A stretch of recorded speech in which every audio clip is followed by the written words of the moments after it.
I'm responding to a video the Amazing Atheist made about Amanda Todd. I am going to review a little bit of what he had to say and take on a few of his points.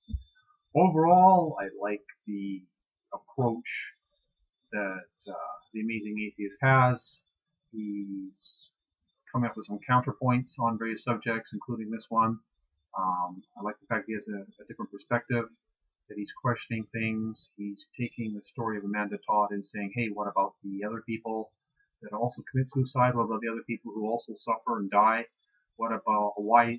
He's questioning why does she get so much attention as opposed to some of the other people? Of course, some of the possible answers are that she's a girl. Another possible answer could be that it's because there's been a lot of other incidences and things are hitting a critical sort of critical point where it sort of mounts up to a certain place. But I think probably the real reason is that because she's a girl of a certain age and she had her sexual image spread around quite a bit, and it's the sexuality of it that's causing it to be more of an issue than it would be with other people, and possibly the image or what she represents in society. So that's not the main point I would like to hit on, or the main ideas that I would like to respond to. Some of the ideas I'd like to respond to that he suggested were, overall, I think that the tone of his video was very helpful. I think it would be great for a lot of people to see that video. They don't have to agree with everything he says, but he's provoking them, asking them questions. He's saying things like, hey, what about all these other people? So it's generally a good thing, but I'm focusing on just on a very small part of it. Small part of it, which would include what was the problem here. The problem here that he partially mentioned was that it would be great if there were more teachers and smaller classrooms. I think that has very little to do with it, very, very little to do with it. And unfortunately, it really smacks of, it sounds kind of like, I'm sure he isn't, but it sounds like he was sponsored by a special interest group of the some teachers unions in the United States or Canada. I mean, that's the kind of propaganda that's, I guess, a lot of people buy into or believe. It's been very, very heavily pushed. People are heavily conditioned to believing that somehow if we had smaller classrooms and more teachers, that somehow education would be better. I mean, to me, it's kind of really bizarre that they even use the word education anymore, but I guess they feel like they own the word education, they monopolize the word education, and somehow because they're an institution and have branded the word education to be associated with them so much, so long, with so many people, that a lot of people actually think that somehow institutions educate people.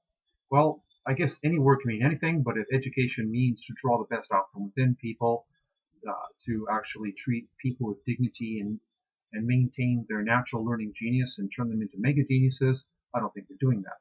So, there's such a thing called classroom management, which basically means get your students to behave in such a way that you don't have to have much skill, make much effort, or experience much stress.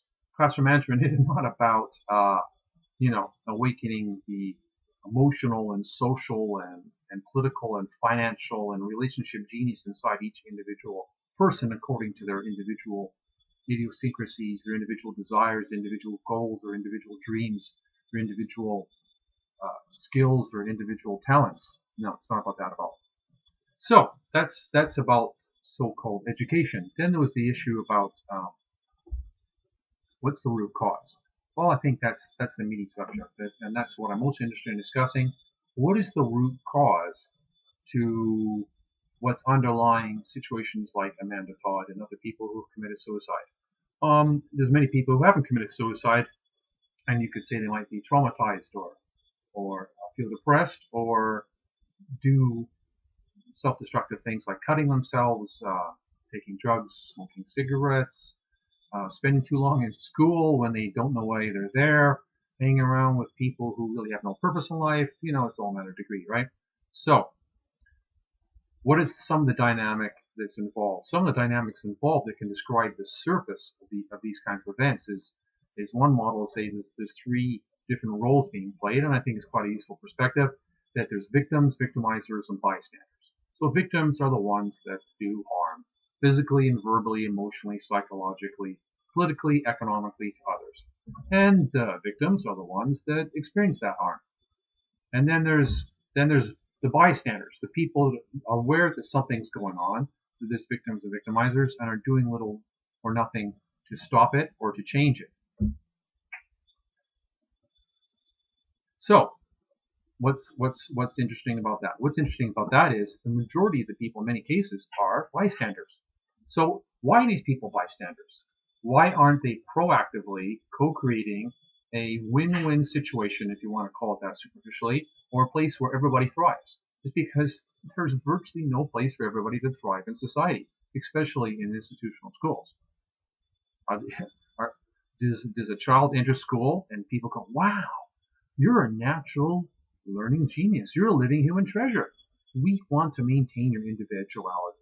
What are your goals? What are your dreams? Well, because you're young, we want to maintain your enthusiasm. We don't want you to lose your enthusiasm, your dignity, your self-respect, your genius. We're going to adapt to you.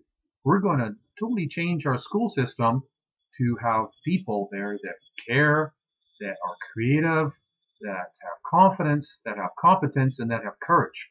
And we're going to set aside any uniform curriculum or any bureaucratic suggestions, and we're actually going to draw the best out from within you. Now that doesn't happen very much, does it? Usually, kids are put into a rectangular, boxy kind of room, sit down, often face the front, are expected to be more or less quiet for some reason, do a regimented kind of routine where they start at a certain time, stop at a certain time, get conditioned by bells to be moved from one class to another, kind of like cattle, right?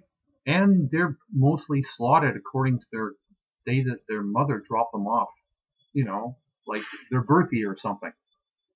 Okay, so what's going on with that? Okay, do you want me to just screw up the video? Don't have to start all over again. Rinder, what? You're fiddling around. Now you have to waste time editing stuff and go find this part. Okay. Okay, so what we have is an environment that, whether people want to see it or not, can you step out of your conditioning and your hypnosis and the social norms and the fact that it's so common and say, is every child protected so that their goals and dreams are nurtured? I mean, there's all kinds of kids that could be doing well in business long before they ever hit teenage years, but are they? Well, there's all kinds of excuses of why they can't be done.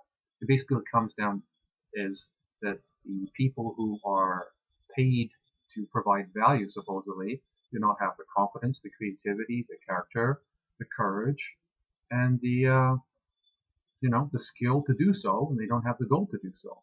It's very easy just to be given a rigid curriculum and push it on kids.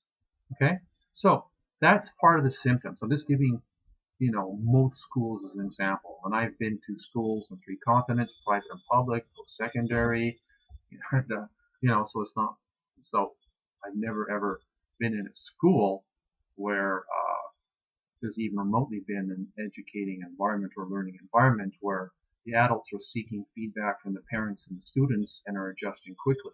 Usually it's an environment where change is resisted, change is considered painful, mistakes are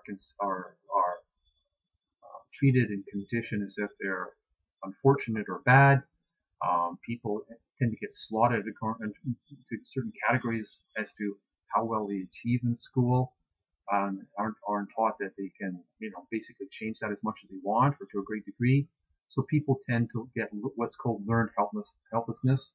They're trained basically to be pessimistic, to have an external locus of control, to not be self-motivated, to be incentive or fear motivated, to adapt to a top-down militaristic bureaucratic hierarchy where something is decided for them, somehow some kind of academic bureaucrat who hasn't had much practical experience in life can decide for millions of people what might be good for them in the future, and let's ignore the fact that it's not working.